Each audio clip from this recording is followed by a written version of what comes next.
Culture is not what is written on the walls. It is not the mission statement framed in the lobby or the values listed on the company website. Those are just words. Real culture is a living, breathing thing. It is felt, it is experienced, and, no one experiences it more directly than your customers. They feel it in the way your team answers the phone. They see it in the care taken to solve their problems. They hear it in the tone of voice an employee uses when something goes wrong. Culture is the sum of every action taken and every decision made, and it tells a story far more powerful than any marketing campaign ever could.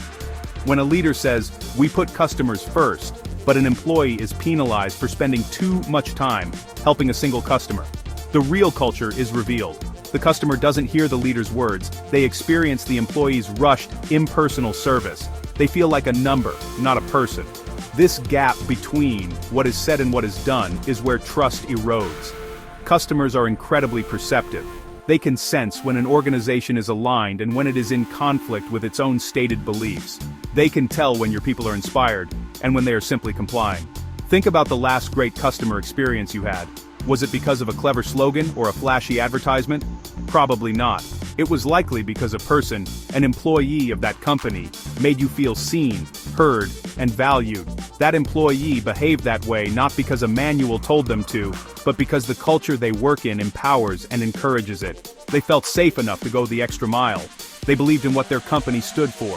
This is culture in action, a force that turns a simple transaction into a memorable, human connection. Conversely, a toxic or misaligned culture creates friction that customers inevitably feel. When teams are competing against each other instead of collaborating, the customer gets caught in the middle, passed from department to department with no resolution. When fear of failure dominates, no one takes ownership and problems are hidden rather than solved. Customers don't care about your internal politics or your departmental silos. They just know their problem isn't being solved. The culture, for better or worse, always shines through. It is the ultimate truth of your organization. Customer lifetime value, or CLV, is a simple idea. It's the total worth of a customer to a business over the whole period of their relationship. But building that value is not about complex financial models. It's about human behavior. It's about loyalty. And loyalty is a direct result of the culture you build. A culture rooted in trust and service creates behaviors that naturally foster long-term relationships. When employees feel trusted by their leaders, they are more likely to extend that same trust to customers, building a foundation for a lasting bond that goes far beyond a single purchase. Consider how a culture of service directly impacts CLV. In a company where service is seen as a core purpose, not just a department, employees are empowered to act in the customer's best interest. They don't need to seek approval for every small decision. They can offer a refund, find a creative solution, or simply take the time to listen, because the culture supports them. This proactive, empathetic service makes customers feel cared for. It turns a potential complaint into an opportunity to strengthen the relationship, making that customer not only stay, but also become an advocate for your brand.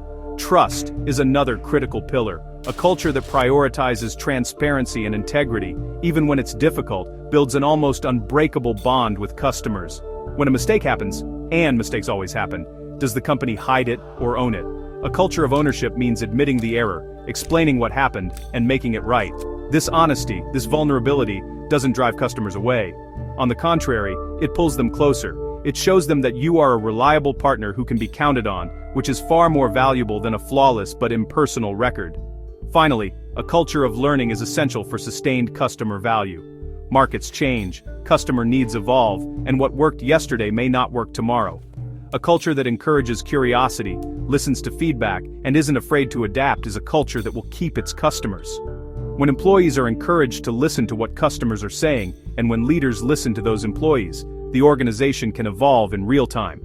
This continuous improvement loop ensures that the company remains relevant and valuable to its customers, securing their loyalty for years to come and maximizing their lifetime value. Academics and consultants have given us many models to understand culture, like Shine's 3 levels, or the competing values framework. These are useful tools for categorization. They help us put labels on things. For example, the competing values framework might describe a culture as a clan, collaborative and people-oriented, or a market, which is results-driven and competitive. Shine's model tells us to look at artifacts, what we see, espoused values, what we say, and basic underlying assumptions, what we truly believe. These frameworks provide a language to talk about something that often feels intangible. They give us a map. However, a map is not the territory. The risk with these frameworks is that they can remain purely academic exercises, confined to HR departments and leadership offsites. A leader might proudly declare their organization has a clan culture focused on people, but if their customer service policies are rigid and unforgiving, that people focus clearly doesn't extend to the customer. The customer doesn't experience the clan, they experience a bureaucracy. This is where the models fail, when they are not connected to the real-world experiences of the people the organization is meant to serve. The Denison model, for instance, links culture traits like mission and consistency to business performance. A strong mission can inspire employees and, by extension, customers. But what if that mission is focused solely on market domination and profit? This can lead to a culture that justifies cutting corners on quality or service to hit a target. The business might see short-term gains, but customers will eventually feel the trade-off. They will feel like a means to an end, not a valued partner. The framework correctly identifies mission as important, but the content of that mission determines whether it builds or destroys customer trust. The true test of any culture model is what happens when it is placed under stress. A company might have a culture that scores high on adaptability, but when a crisis hits, does it listen to customers and pivot, or does it retreat into old, rigid habits? A culture's real nature is revealed at its breaking points. Frameworks can provide a snapshot, a diagnosis, but they are passive. They describe what is. They do not by themselves drive action or guarantee that the customer's experience will align with the company's aspirations. They are a starting point, not the destination. For too long, culture has been treated as an HR topic, something soft, intangible, and separate from the hard numbers of the business. This is a profound mistake. Culture is the engine of the customer experience, and the customer experience is the primary driver of long-term value. To bridge this gap, we need tools that make culture visible, measurable, and directly tied to business outcomes. This is where a system like the eCxO Executive Workbench comes in.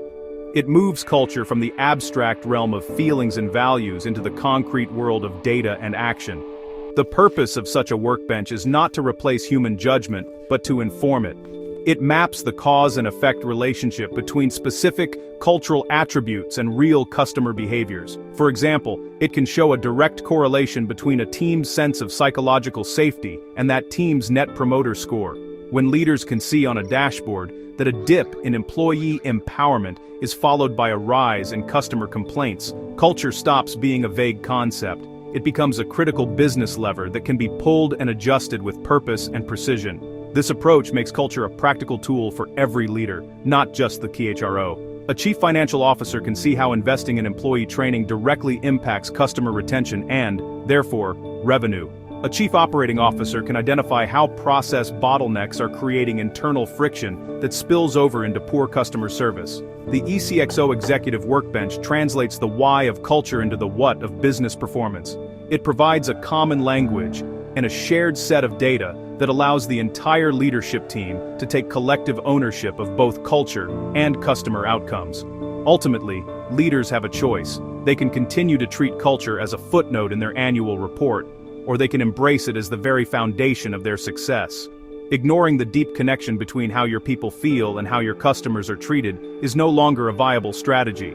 In today's transparent world, your culture is your brand. Making it visible, measurable, and actionable is not just a good idea. It is the most vital responsibility of leadership.